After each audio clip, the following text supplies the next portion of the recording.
Welcome to Unscripted. I'm your host, Addisyn Uehling. In this series, we have candid one-on-one conversations with physicians about common topics that doctors experience.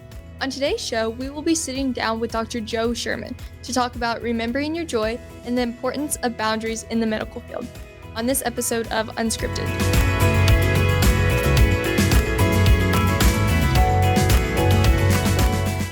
Well, thank you so much for joining us today, Dr. Sherman. Can you please start by introducing yourself and sharing a little bit about your career?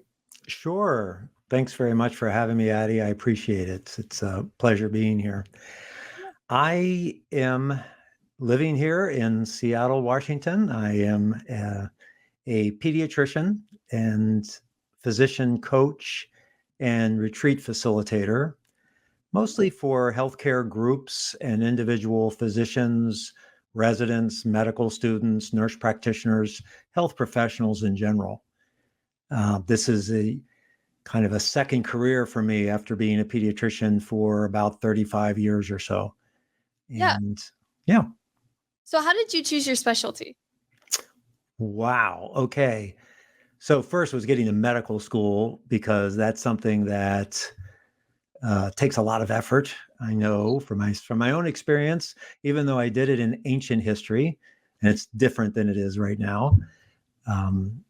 When I was growing up, I was the youngest of 7 kids, and we came from a fairly middle-class blue-collar background. My parents hadn't gone to college, but I had all these siblings ahead of me that went in all kinds of different careers and different directions. And I wanted to be different from them. So I think that was probably the biggest motivation. What did they not do? And what were they afraid of doing? And that's how I was going to prove myself to all those old folks. So everyone was afraid of blood, afraid of doctors, afraid of all that. So that was one major influence.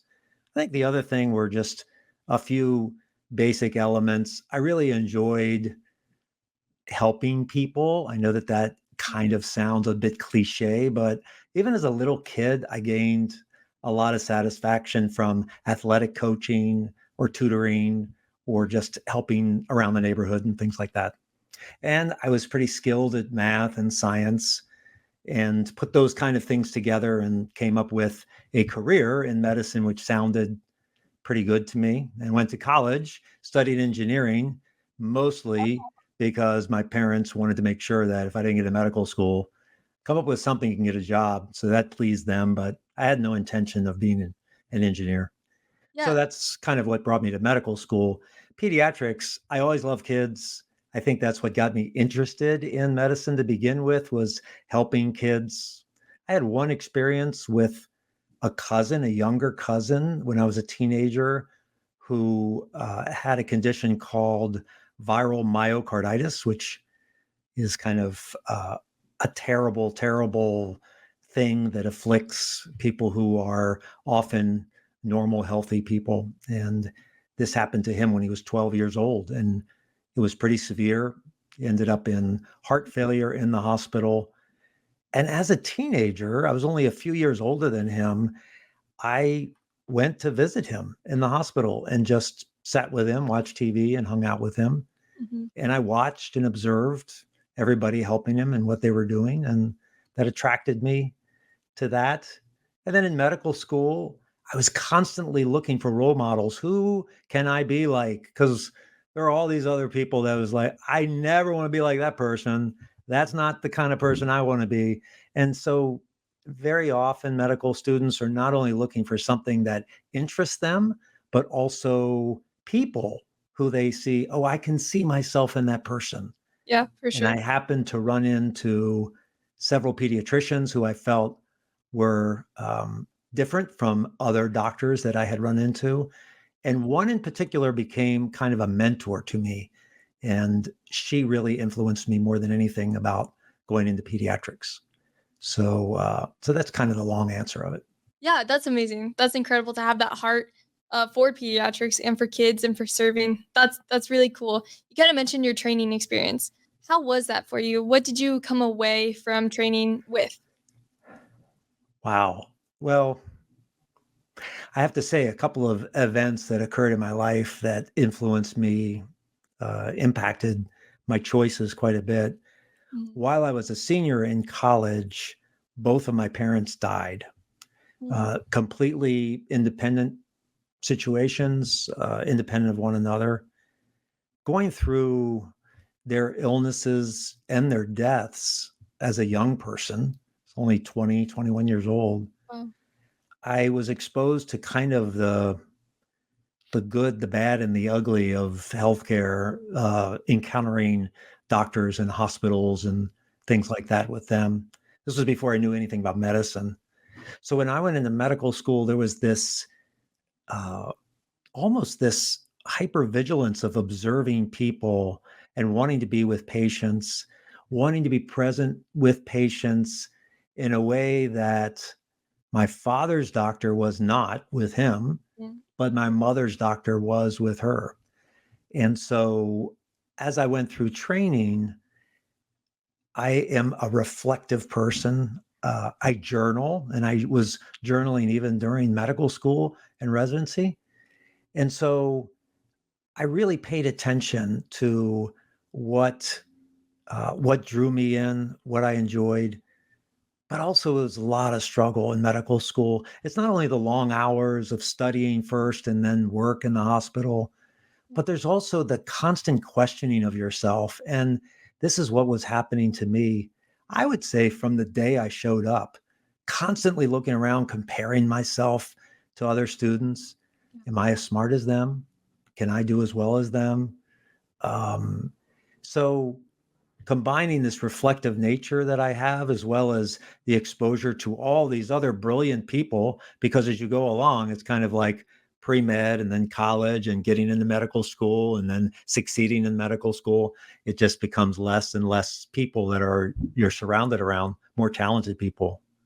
And so as I went through medical school and residency training in pediatrics, um, I was really observant and was impacted a lot by positive experiences and very negative experiences. I mean, you're in pediatrics.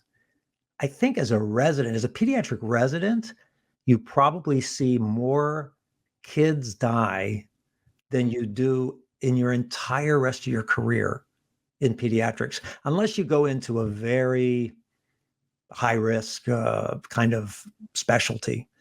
But I would say in general pediatrics, definitely, I had to deal with death and dying, not too often as in my adult rotations in medical school, but still I was there.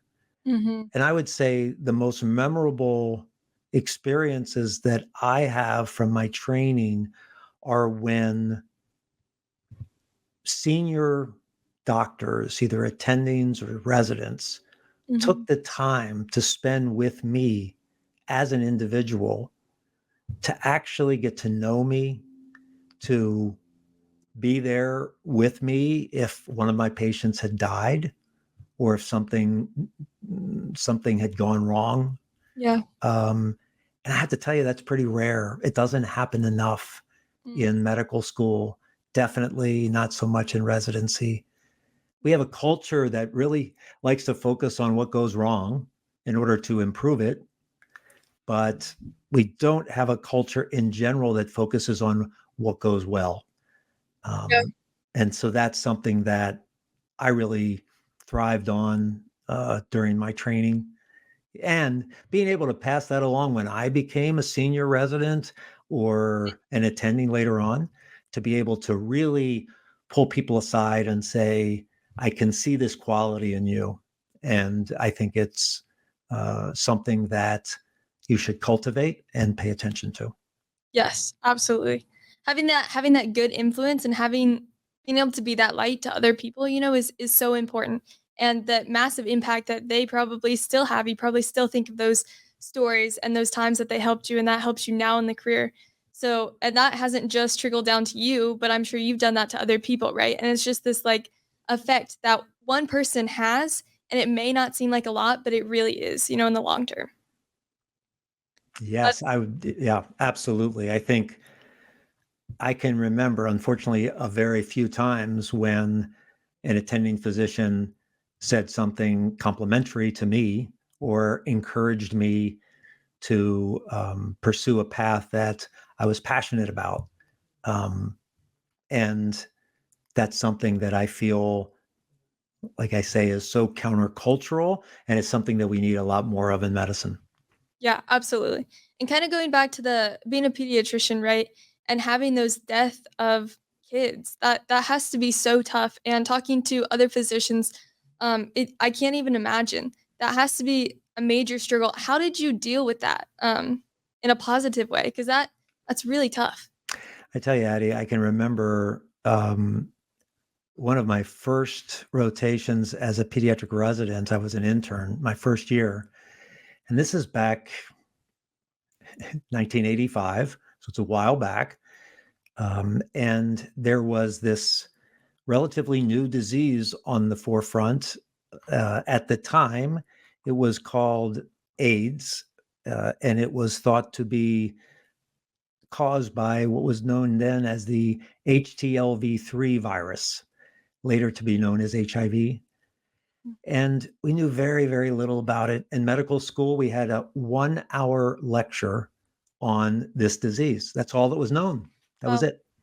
And so my first patient in the pediatric ICU that I took care of was a child who had HIV transmitted from her mom. And it, like I say, there was very little known about the disease. As an intern, I was the one, and no one knew exactly how it was transmitted. We knew that it was a disease that was seen at first in the homosexual population, in the IV substance abusing population. However, no one really knew. Everyone was scared. We would mask up like COVID, and we mm, had everything covered, and we didn't know that it was only through blood or through sexual transmission. So I was taking care of this little child, and she was probably about 2 years old. Her name was Aisha. And I remember going into this isolation room and all the attendings and residents, senior residents, watching me through the glass window because they wouldn't go in. They were afraid to go in. And I would go in, draw the blood, do the procedures, do all those things because I was the intern. And then one day I came in and she wasn't there. And I found out that she had died the night before. wow. And I was just told, oh, yeah, she died last night. And I remember the first opportunity I had leaving the ICU, going to the hospital chapel at the time, and just sitting there alone, crying and crying. Hmm. And I just didn't, I didn't know how to handle it. I didn't know, I knew that it was out of my control. And yet at the same time, to see such a young child die, and Hmm. then the whole situation afterwards of all the paranoia around HIV and all that the family went through, it was just terrible. And I just had to come back and start working. There was no one that pulled me aside. There was no debrief. There was nobody that talked about it. And I just was left to deal with it on my own.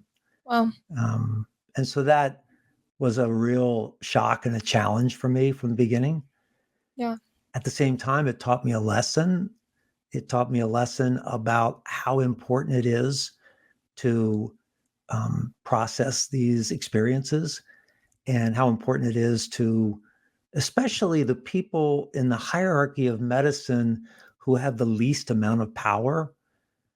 Those are the folks that really are impacted the most because they're constantly trying to perform and succeed.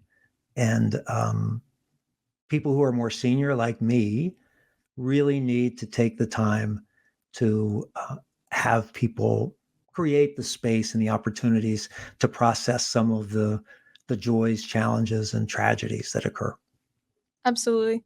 If you could say a couple sentences to you back then, or to those people who are really in that same position and they're really struggling with that, what would you have to say?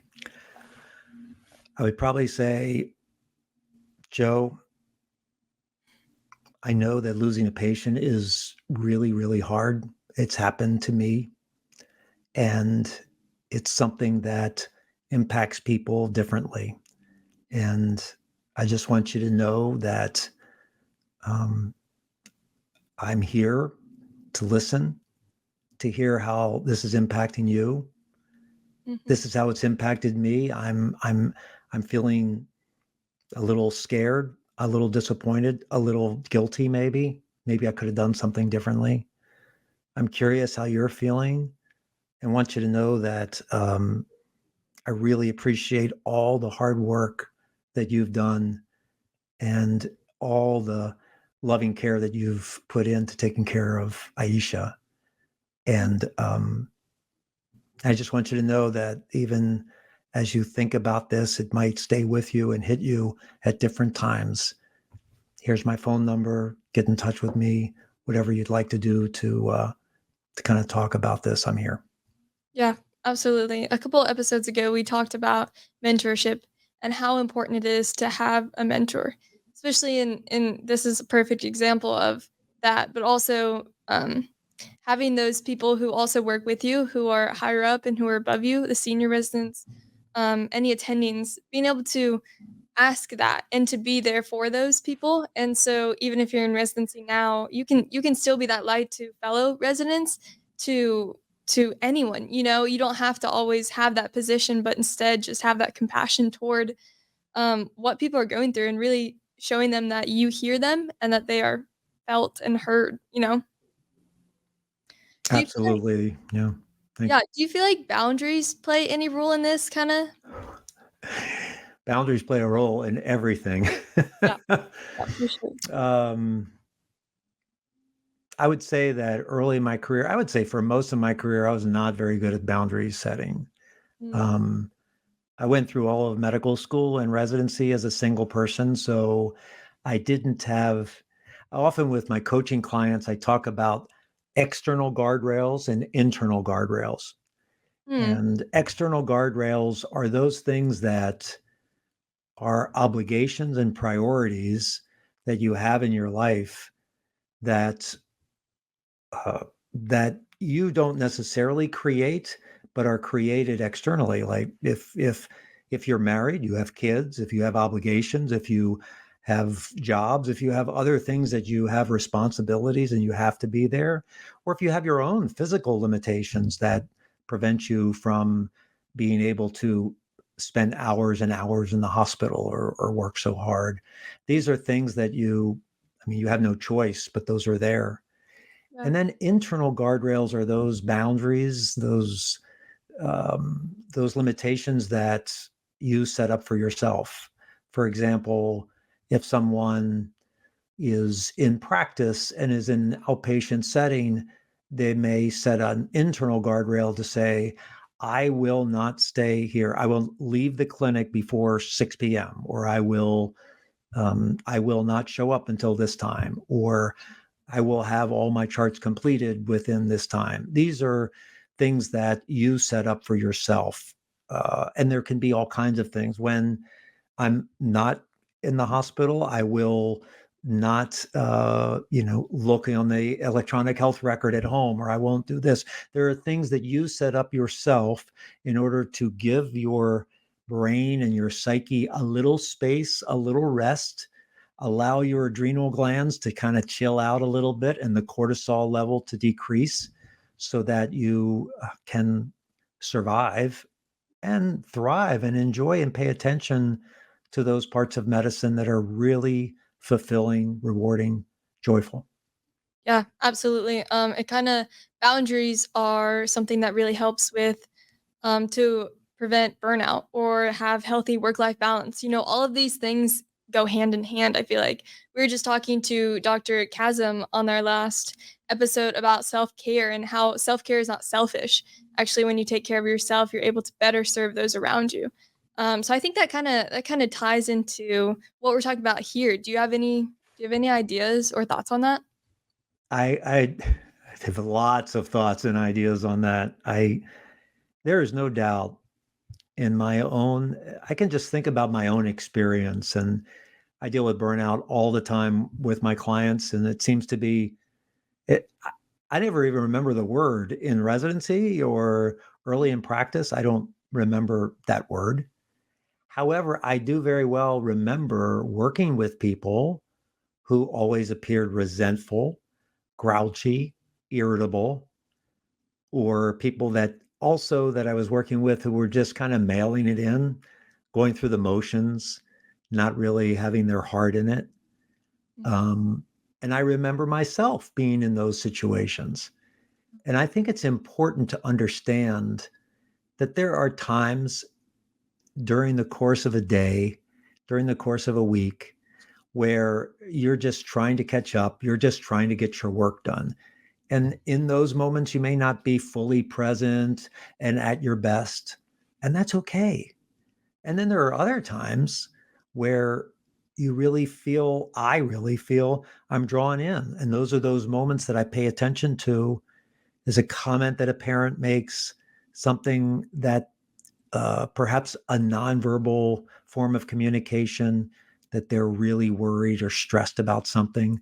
That's my signal to put whatever I have down or stop looking at a computer screen and truly pay attention and be present to someone. And that's what I feel, that's the benefit of being able to take care of yourself. That's the benefit of spending that time with restorative activities, those activities which refill your physical, spiritual, psychological tank after it's been depleted through a day or a week of work. Yeah, absolutely. Kind of going off of that, how do you feel like you found joy in your career, right? With all of this tough stuff happening, with the death of patients, with just stress, this is a very big career. And with that comes big responsibility and stress. And it's inevitable, but kind of how you respond to that kind of defines how it affects you? Mm-hmm. Yeah. I would say at different points in my career, I've been better at this than others. I believe that I am programmed. I have this default mechanism of being a people pleaser, someone that wants to gain external validation and affirmation for being a good person who does good things. And so that's kind of how I know myself and the way I function. So I spend quite a bit of time with meditation, with guided visualization exercises, with self affirmation, Yeah. trying to understand uh, that I am inherently a good person and a perfectly imperfect person. And so that's what's important for me, is to be able to take the time, understand, and acknowledge for myself when I have been able to influence a patient, a family, a parent in a positive way, hold on to that, allow it to sink in for myself, even if I don't hear a comment of gratitude or affirmation externally. Yes, absolutely. Even like a small note, to someone like, I see you, you're doing a great job, that is such an impact for those people. And then it trickles down to other people because then they see how much that affected themselves. And now they're able to share that with other people. I think that's so important for us to remember. I'll tell you one story. I just want to say this because it's really important Yeah, go as ahead. residents and interns. And I think personal stories really help. I I spent 4 years. I did with my family. I'm married. I have two kids. They're young adults now, Yeah. but we lived in Bolivia for 4 years, and at that time they were young kids. And we were there for 4 years. We were part of a volunteer mission organization. I was working there as a doctor, and we came back, and I was trying to fit in and re-enter the medical community here in the U.S. And I was feeling particularly down because I just wasn't sure where I fit back in. I had uh, crossed this bridge between the community health center and the training center, and would bring trainees into the community to help train them where their patients and families lived. But I was really feeling down one day, and I came home, and at this time, I received a phone call.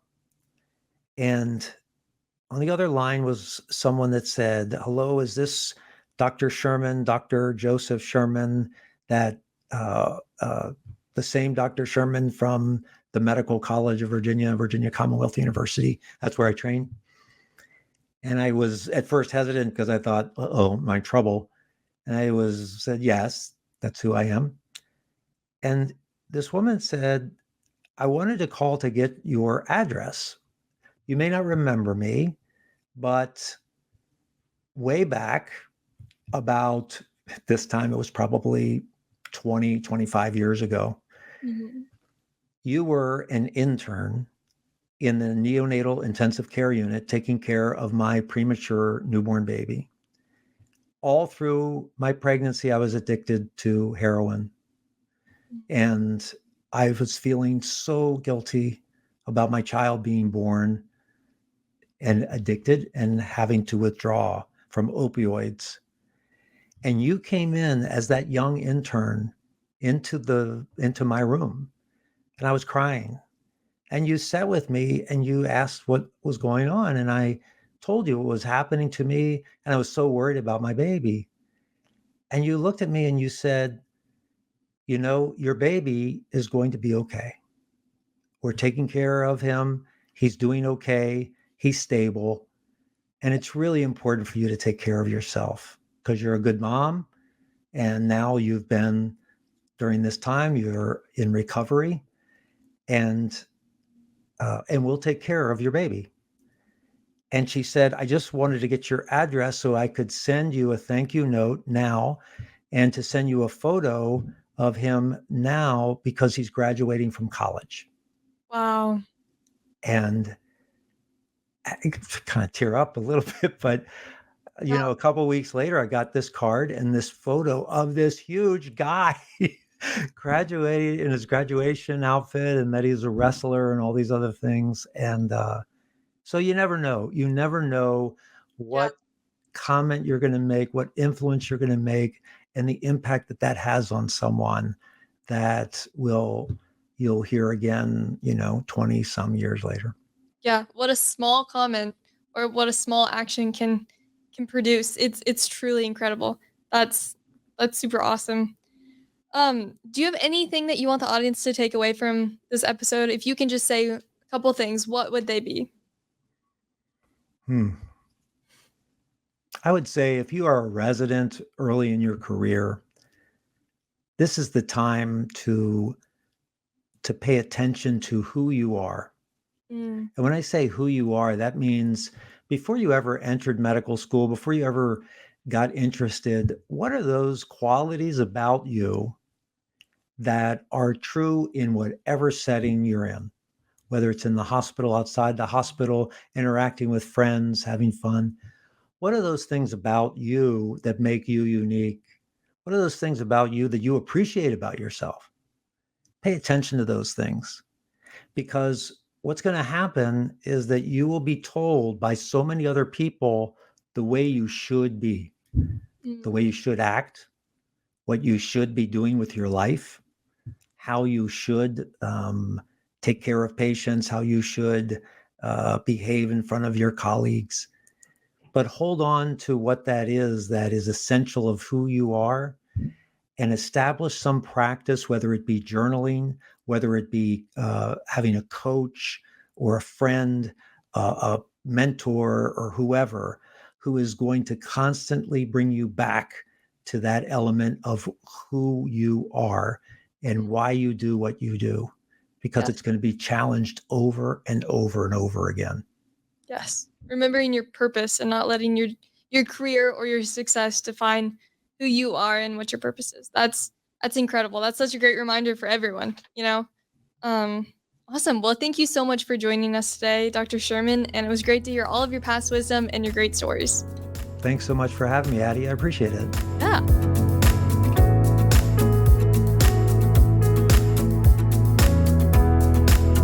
I'd like to thank Dr. Joe Sherman for joining us today. I hope our conversation has shed some light on the importance of good boundaries and finding joy in the middle of stress. Stay tuned for more discussions on important topics in the medical field, and one way to do that is to like and subscribe so you'll never miss an episode. I'm your host, Addisyn Uehling, and we'll see you next time on Unscripted.